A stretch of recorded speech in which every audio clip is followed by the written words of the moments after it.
ఒకసారి అందరూ రెండు చేతులు ఎత్తుండ్రు, ఒకసారి రెండు చేతులు ఎత్తుండి గట్టిగా రెండు చేతులు ఎత్తుండ్రు అందరూ. అయ్యా మీరు కూడా ఒకసారి పొద్దుగాల నుంచి జై మార్కండేయ, జై మార్కండేయ. సభకు అందరికీ నమస్కారం. ఈరోజు ఈ సన్మాన కార్యక్రమంలో కొంచెం లేట్ అయింది, ఏమనుకోవద్దు. అయితే నేను మాది పెద్దపల్లి జిల్లా బసంత్ నగర్. నేను ఈ విషయం ఎందుకు చెప్తున్నానంటే అందరు అన్ని విషయాలు చెప్పాను. నేను నా జీవితంలో జరిగినటువంటి సంఘటనల నుంచి మొదలు పెడతా ఎప్పుడైనా వాడు. కానీ మా బాపు టైలరింగ్ పనిచేసేటోడు, వినే ఉంటారు ఈ విషయం, ఇక్కడ చదివే ఉంటారు. నేను ఐఏఎస్ కోసము, అంటే ఐఏఎస్ అంటే ఎక్కువ తెలవకపోవచ్చు, కలెక్టర్ ఉద్యోగం, కలెక్టర్ కోసం ప్రయత్నం చేస్తున్నప్పుడు ఒకసారి మా బాబుకు ఫోన్ చేసి చెప్పిన, ఇట్లా నేను ఇక్కడ ఇంజనీరింగ్ చదివేటోని, నేను కూడా కలెక్టర్ ఉద్యోగం కోసం ఐఏఎస్ కోసం పరీక్ష రాస్తున్నా అని చెప్పిన. అంటే మా బాబు ఏమన్నాడంటే, అచ్చా మనం కూడా రాయొచ్చా ఆ పరీక్షకి, మనం కూడా దానికి ఆ పోటీల అంటే ఆ పరీక్షలలో మనం కూడా కూర్చోవచ్చా అని అన్నాడు నాతోని. అంటే మనం కూడా కూర్చోవచ్చు, అందరు కూర్చోవచ్చు, మనకి ఇంకా ఓబీసీలో మనం బీసీ రిజర్వేషన్ కూడా ఈ మధ్య మండల్ కమిషన్ ద్వారా వచ్చింది, అవకాశాలు ఎక్కువ ఉన్నాయి, నేను బాగా ప్రయత్నం చేస్తున్నానంటే, అంటే మన సామాజిక వర్గం ఎట్లుంటుంది అంటే ఎప్పుడైనా కూడా కానీ నీకు మా బాపు ఏమన్నాడంటే, నీకు వీలైనంత నువ్వు ప్రయత్నం చేయగాని మరీ ఎక్కువ ప్రయత్నం చేయకని అన్నాడు నాతోని.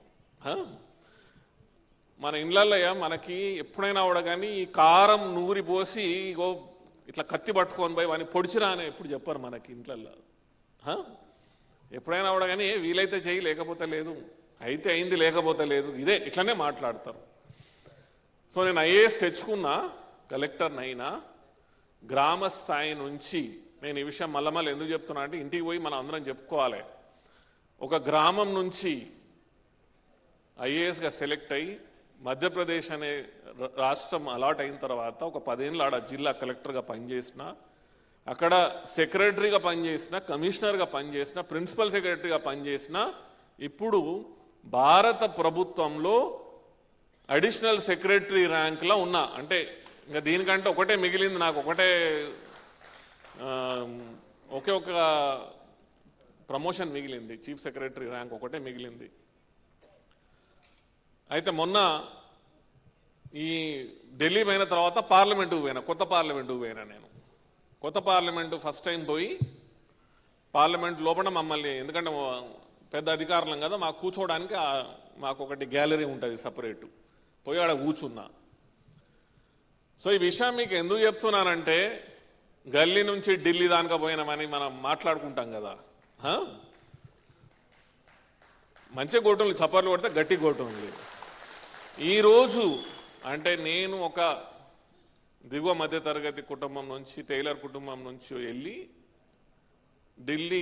ఢిల్లీలో అత్యున్నతమైనటువంటి, అంతకంటే ఏం లేదు, ఐఏఎస్ ఆఫీసర్లే, ఇంకేం లేదు ఈ దేశంలోనే, అట్లాంటి ఉద్యోగాలే లేవు, ఇంకా దీనికంటే పెద్ద ఉద్యోగాలు లేనే లేవు.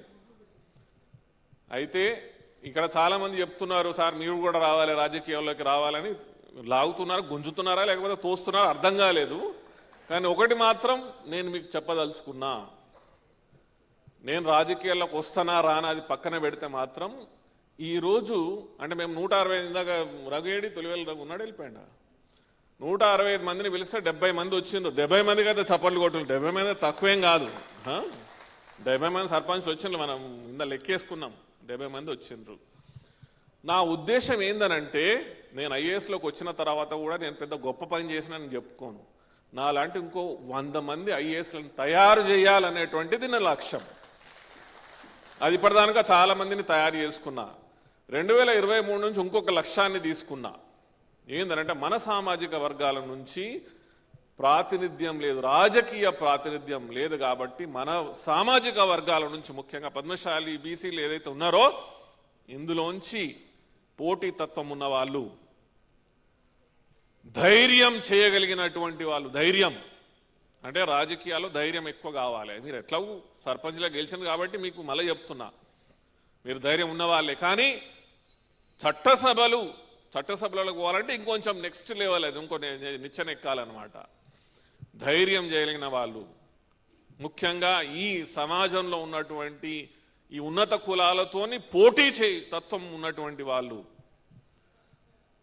పోటీతత్వం అంటే మళ్ళీ నేను చెప్తున్నా, అయితే నాకు సార్ ఐఏఎస్ వచ్చింది, పూర్ణచంద్రరావు గారు వినాలి ఈ విషయం. ఐఏఎస్ వస్తే మా బాబు చాలా గర్వంగా ఫీల్ అవుతాడు కదా, కొడుకు కలెక్టర్ అయ్యింది అని. అయితే మా ఊళ్ళో సిమెంట్ ఫ్యాక్టరీ ఉంటుంది. ఆ సిమెంట్ ఫ్యాక్టరీ ఉంటే సిమెంట్ ఫ్యాక్టరీ మేనేజర్ ఉంటాడు, ఆయన వెల్మ ఆయన. వింటున్నారా సార్? సిమెంట్ ఫ్యాక్టరీ మేనేజర్ ఉంటాడు వెల్మ ఆయన దగ్గరికి ఇగో నా కొడుకు కలెక్టర్ అయ్యిందని ఆయనకి తీసుకుపోయి చెప్పాలన్నమాట, చూపియాలి ఇగో నా కొడుకు కలెక్టర్ అయ్యిందని. నన్ను తీసుకొని పోయిండు. అయితే ఏమైందంటే వెల్మైన కొడుకు కూడా ఐఏఎస్ కోసం రాస్తా ఉండే ఎగ్జామ్. ఆయన 4 సార్లు రాసిండు, రాలేదు ఆయనకి. He couldn't qualify. ఆయన క్వాలిఫై కాలేదు, నాకేమో ఐఏఎస్ వచ్చింది. సో నేను పోయిన తర్వాత ఎవరైనా ఏమని అంటారు, అరే షబాష్ బేటా నువ్వు అంటే పద్మశాలిలో అయినా కూడా ఆయన వెల్మైన కూడా ఎవరైనా కలిస్తే అప్రిషియేట్ చేయాలి కదా. ఫస్ట్ ఏం అడిగింది తెలుసా, నీకు ర్యాంక్ ఎంత వచ్చిందని అడిగిండు నన్ను. నీ ర్యాంక్ ఎంత వచ్చిందని. నా ర్యాంక్ వచ్చిందని అంటే సార్ నాకు 78వ ర్యాంక్ వచ్చిందని చెప్పిన. 78వ ర్యాంక్ వచ్చిందని అంటే అయితే నీకు రిజర్వేషన్ ఉన్నది కదా అని అన్నాడు. అవును సార్ మేము ఓబీసీ రిజర్వేషన్లా. అయితే 78 అయితే అసలు ఐఏఎస్ ఎన్ని పోస్టులు ఉన్నాయని అడిగిండు. నెక్స్ట్ ఈ సంవత్సరం ఐఏఎస్ ఎన్ని పోస్టులు ఉన్నాయని అడిగిండు. అడిగితే 55 పోస్టులు ఉన్నాయని చెప్పిన.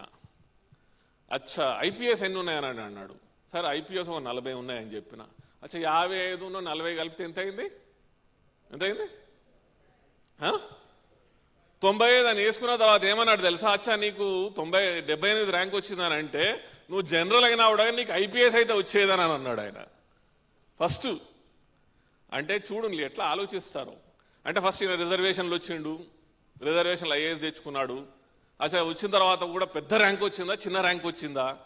తర్వాత చిన్న ర్యాంక్ అయితే ఈ 2 కలిపితే ఈయనకు ఐపీఎస్. అచ్చా కనీసం నీకు ఐపీఎస్ కూడా వచ్చేది. అచ్చా ఇప్పుడు షబాష్ నువ్వు ఐపీఎస్ కనీసం నీకు ఐపీఎస్ అని వచ్చేదని అప్పుడు షబాష్ అన్నాడు నాతోని. సో నేను చెప్పేది ఏంటనంటే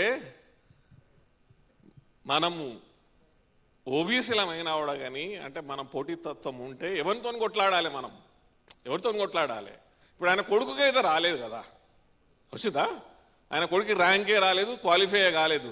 కానీ నేను మాత్రం బాజాప్తా ఐఏఎస్ ఎగ్జామ్ రాసి జనరల్తో పోటీ పడి మరి నేను ఐఏఎస్ ఆఫీసర్గా సెలెక్ట్ అయినా. అది నేను చెప్పేది మీకు. సో మనకు కావాల్సింది ఈ పోటీతత్వం, ఈ కడుపు మంట. మనం ఎవరితో పోటీ చేస్తామని ముందు తెలవాలి మనకి. మనం ఎవరితో పోటీ చేస్తున్నామని తెలియకుండా పోటీనే నిలబడితే ఏమవుతుంది? వాడు దాన్ని తన్ని మనల్ని బయటికి పంపిస్తాడు. సో మనము ఎంత ఎక్కువ పోటీ చేయాలనంటే మనము వేరే వాని గురించి ఆలోచించాల్సిన అవసరమే లేకుండా ఉండాలి. సో ఈ విషయాన్ని నేను చెప్తూ మళ్ళీ 2023 నుంచి మేము చేస్తున్న ప్రయత్నంలో ఈ జనాధికార సమితి అని పెట్టి లాస్ట్ 2023 ఎలక్షన్స్లో అనిల్ ఈరావత్రి గారికి తెలుసు, మా నరసింహారావు గారికి తెలుసు, లేకపోతే మిగతా వాళ్ళు ఇప్పుడు ఈడ కూసోలే. అందరి కోసం మా పద్మశాలి లెక్క సీట్లు అని మేము కొట్లాడినాం. నేను ఐఏఎస్ ఆఫీసర్ అయి ఉండి కూడా మా వాళ్ళ కోసం మీరు టికెట్ ఇన్లు అనేసి అన్ని పార్టీలను అడిగినాం మేము. సో నా ఉద్దేశం ఏందనంటే ఈరోజు ఈ సన్మాన సభ మా ద్వారా సంగం సూర్యారావు గారు వాళ్ళ టీము, మా చేరాల నారాయణ గారు జనాధికార సమితి తరఫున ఈడ ఎంతమంది అయితే 70 మంది కూర్చున్నారు, ఇలా 165 మంది పిలిస్తే మీలో ఎవరు ఎమ్మెల్యే కావాలన్నా నాకు చెప్పుంది. మీలో ఎవరు ఎమ్మెల్యేలు కావాలన్నా ఇగో దసరా నుంచి మొదలు పెడుతున్నాం. ఈ దసరా నుంచి మొదలు పెడుతున్నాం. 2 సంవత్సరాలు మీ ఎంబడుండి, మీ వెన్నంటుండి, మీ వెనకాలుండి మిమ్మల్ని చట్టసభలు తీసుకెళ్లే బాధ్యత మాది.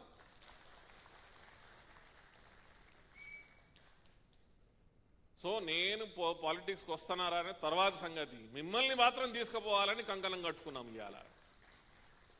సో మన సామాజిక వర్గాలు ఫస్ట్ ధైర్యం చేయాలి. ఇది అన్నిటికీ పైసలు వస్తాయి, మిగతా అన్నీ వస్తాయి. ఆ గెలువాలనేటువంటి మంట లేకపోతే నువ్వు ఏడికి చేరుకోలేవు.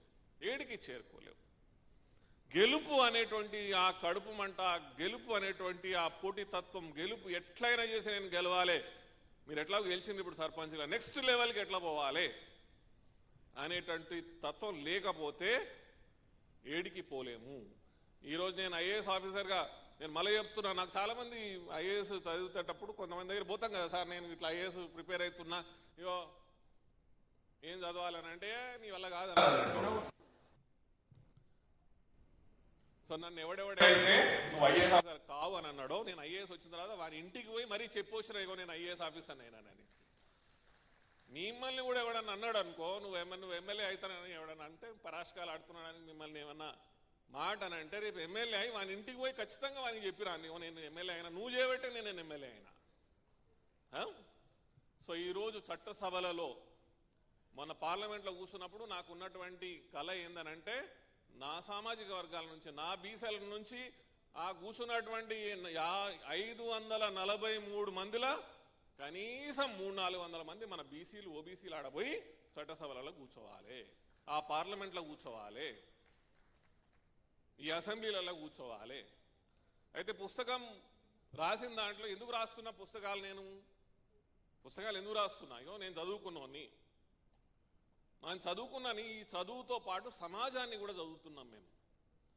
ఇప్పుడు 26 సంవత్సరాల నుంచి ఐఏఎస్ ఆఫీసర్గా మొత్తం రాష్ట్రాలలో, అన్ని రాష్ట్రాలలో ఏం జరుగుతున్నది, ఓబీసీలు ఏం ఆలోచిస్తున్నారు, ఓబీసీలకు ఏం కావాలి, ఎలాంటి ఆశయాలు ఉన్నాయి అని చదువుతున్నాం, దాన్ని రాస్తున్నాం. ఎప్పుడైనా కూడా ఆలోచన, ఇదొక ఆలోచన, ఈ ఆలోచనకి పుట్టుకుంటుంది కానీ చావు ఉండదు. మన ఆలోచనకి పుట్టుకనే ఉంటుంది, చావు ఉండదు. ఆ రోజు జ్యోతిబా ఫూలేకి ఒక ఆలోచన ఉండే, ఆడపిల్లల్ని మహిళల్ని బీసీలని చదివియాలని ఉండే, అది ఆలోచన. ఆయన చచ్చిపోయింది కానీ ఆయన ఆలోచన చచ్చిపోయిందా? అంబేద్కర్ అనగానే వర్గాలకి రాజ్యాధికారం రావాలని అన్నాడు, ఆయన చచ్చిపోయింది కానీ ఆ ఆలోచన చచ్చిపోలే. మన బీసీ వర్గాలకి ఈరోజు చట్టసభలలో స్థానం కావాలి, ఎట్లొస్తుంది అని కొన్ని ఆలోచనలు, కొన్ని సూత్రాలు మనం దీంట్లో పేర్కొన్నాం. దాంట్లో ఫస్ట్ అందరం కలిసి కొట్లాడేది పూర్ణచంద్రరావు గారు చెప్పినారు, చిరంజీవులు సార్ చెప్పినారు, మిగతా వాళ్ళందరూ చెప్పినారు. ఈరోజు ఆ డీలిమిటేషన్ అని జరుగుతుంది అని ఆలోచిస్తున్నారు. దాని గురించి ఓబీసీల గురించి మాట్లాడుతూనే లేరు ఎవరు. ఓబీసీలకు కూడా రిజర్వేషన్ ఇవ్వాలి, రిప్రజెంటేషన్ ఇవ్వాలని మాట్లాడుతూనే లేరు. మొన్న 42% ఇక్కడ తెలంగాణ ప్రభుత్వం లోకల్ బాడీస్లో రిజర్వేషన్ తీసుకురావాలని పట్టుకొచ్చింది. పట్టుకొచ్చింది, ఆడపోయి హైకోర్టులో పోయి సుప్రీంకోర్టులో పోయి కుప్పగూలిపోయింది. గత 10 సంవత్సరాలలో 10 రాష్ట్రాలు ఓబీసీలకి చట్టసభలలో కాదు, లోకల్ బాడీస్లా, ఉద్యోగ అవకాశాలల్లా, ఉన్నత విద్యలో రిజర్వేషన్ని పెంచాలి అని 10 రాష్ట్రాలు చట్టాలు పట్టుకొస్తే హైకోర్టులు సుప్రీంకోర్టులు కొట్టేసినాయి. మరి చట్టాలు ఎవరు చేయాలి? చట్టసభలలో అంటే ఎమ్మెల్యేలు ఎన్నికైన వాళ్ళు అసెంబ్లీలో తీర్మానం చేసి చట్టాలు చేస్తారు. మరి చట్టాలు సమాజం ఏం కోరుకుంటాంది, బీసీలు ఏం కోరుకుంటాండ్రు, వాళ్ళ ఆశయాలకు అనుగుణంగా చట్టాలు చేస్తే అది పోయి కోట్లల్లా కుప్పకూలిపోతే మరి ఎన్నడూ బీసీల కళలు సాకారం కావాలి. ఇది ఆలోచించాల్సినటువంటి విషయం కాబట్టి దీంట్లో రాసినాం. ఇకనైనా భారత ప్రభుత్వం రాజ్యాంగ సవరణ ద్వారా, ఇందిరాసాని అనే ఒక కేసు ఉన్నది, దానిలో 50% మించి చట్టసభల సవరణ తీసుకొచ్చి దాన్ని ఓబీసీల రిజర్వేషన్ పెంచాల్సిందే అని మనం రాసినాం దీంట్లో.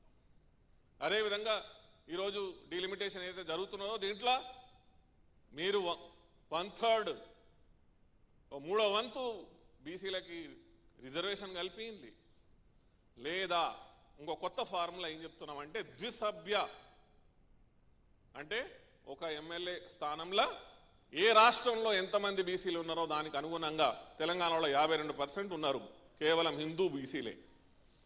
52% ద్విసభ్య సభ్యత్వాన్ని ఇంట్లో ఒక అసెంబ్లీలో 2 ఎమ్మెల్యేలు ఉంటారు, ఒక ఆయన జనరల్ ఉంటాడు, ఒక ఆయన బీసీ ఉంటాడు. అట్లనే పార్లమెంట్లో ద్విసభ్య, మన 17 పార్లమెంట్లు ఉంటే దాంట్లో 9 52%లా కనీసం మీరు మాకు మా మెంబర్ ఆఫ్ పార్లమెంట్ని, మా ఎంపీని చట్టసభలో పోయి కూర్చునే విధంగానన్నా అవకాశం కలిపి ద్విసభ్య సభ్యత్వం ఓన్లీ, అంటే ఇద్దరు ఒక పార్లమెంటు క్షేత్రంలో ఇద్దరు ఎంపీలు ఉంటారు. అంటే ఇక మనం ఆలోచనలు, నేనేమంటున్నా అంటే ఆలోచనలు 1952లో 1957లో కూడా ఈ ద్విసభ్య సభ్యత్వం కలిగినటువంటి పార్లమెంటు సీట్లు ఉండే, తీసేసినప్పుడు మాకు ఓబీసీల గురించి ఆలోచించారు. ఓబీసీలు కూడా చట్టసభలో కూర్చోవాలనేటువంటి ఆలోచన గురించి ఎవరు ఆలోచించారు? కనీసం ఎట్లా చేయాలని కూడా ఆలోచించకపోతే ఈ బీసీలు ఓబీసీలు ఏం చేయాలి అంటే ఇంట్లో సపోర్ట్ చేయకుండా కూర్చోవాలనా? అసలు అడగద్దా, మాట్లాడొద్దా? సో ఈరోజు ఈ కార్యక్రమ సందర్భంగా మీ అందరినీ రిక్వెస్ట్ చేసేది ఏంటంటే, మీరు ఎక్కడుంటే అక్కడ సర్పంచ్, నేనేమంటానంటే ఈ మన భారతదేశ ప్రజాస్వామ్యంలో అతి కష్టమైనటువంటి ఎలక్షన్ ఏదంటే అది సర్పంచ్ ఎలక్షన్. అది అతి కష్టమైనటువంటి ఎలక్షన్. మేము మధ్యప్రదేశ్లో కూడా నేను 10 ఏళ్ళు కలెక్టర్గా ఉన్నప్పుడు కనీసం ఎన్నో ఎలక్షన్లు చేసిన. లోకల్ బాడీ ఎలక్షన్స్లో జరిగినంత పోటీ ఏడ జరగదు. మన దగ్గర పైసలు ఎక్కువ అవుతాయి, వేరే దగ్గర పోటీ బాగా చూసినాం. కానీ నార్త్ ఇండియాలో కూడా సర్పంచ్ అని, ప్రెసిడెంట్ అని నానా పేర్లతోని మొత్తం దేశమంతటా అదే వ్యవస్థ. కాబట్టి మిమ్మల్ని మీరు తక్కువ అంచనా వేసుకోకుండి. ఈ 5 సంవత్సరాల అవకాశం ఏదైతే వచ్చిందో దీంట్లో పనిచేయండి, గట్టిగా పనిచేయండి.